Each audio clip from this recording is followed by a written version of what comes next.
Hey guys, I wanted to take a few minutes today to show you how to work practice pages and tell you why I think these are a fun thing to do in your class as a teaching tool. So let's switch over here and we're going to look at North Lenoir High School's book.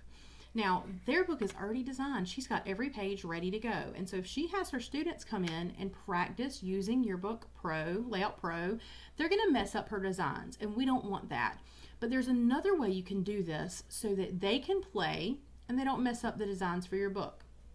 So in Layout Pro, you can go to any page, it doesn't matter which one you go to, and you're going to come to the top left corner and choose File, and then scroll down to New Practice Page. Now this is going to give you a pop-up, and it's going to ask you to name your practice page. So you can name it whatever you want. I recommend calling it the student's name, and then save. Now this is going to give you a new page spread that you can design on, but it does not impact your book. Nobody's going to see it. It's not going to be printed. This is just for practice. So I can design on this. I can put clip art on here if I want to. I can just play around. Let's maybe add a headline. Let's add some shapes. So I can just play until my heart's content. This is a great place for them to use all of their funky shapes and crazy clip art and all those things that I'm not a big fan of in the book.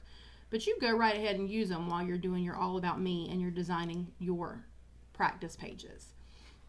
And if I hit save, it's not going to save this, but not over top of the pages in your actual yearbook. Let me show you. If I go to Create and Page Ladder, I can still see that every page is designed and beautiful and pristine just like it was before. So I can open up any spread. It does not matter which one. It does not have to be the same one you opened before. And to find my practice pages, I'm going to come over here to Designs, and then in the drop down at the very top you're going to open up Custom and find Practice Pages. Now here's my practice page. If I hit the I for edit, I guess for info, but we're going to use it to edit, then you're going to come right over here and you can choose to either edit that, which will reopen it in order to work on the page some more, or grade it in the case of the advisor, or to delete it if you do not want that to be there anymore. Now I'm going to delete this so it doesn't mess with Miss Ledford. But again, even with those practice pages there, her actual layout is still pristine and ready to go. So I hope this helps to give you a teaching tool so that your students can learn Layout Pro without actually messing up the designs in your book. I'm going to also write this out in case you want to use that to pop on your learning platform for your students to know how to create a practice page. I'll put that in the info card in YouTube, but I also put it in our resources folder, and we'll maybe send it out on the next week's tip of the week.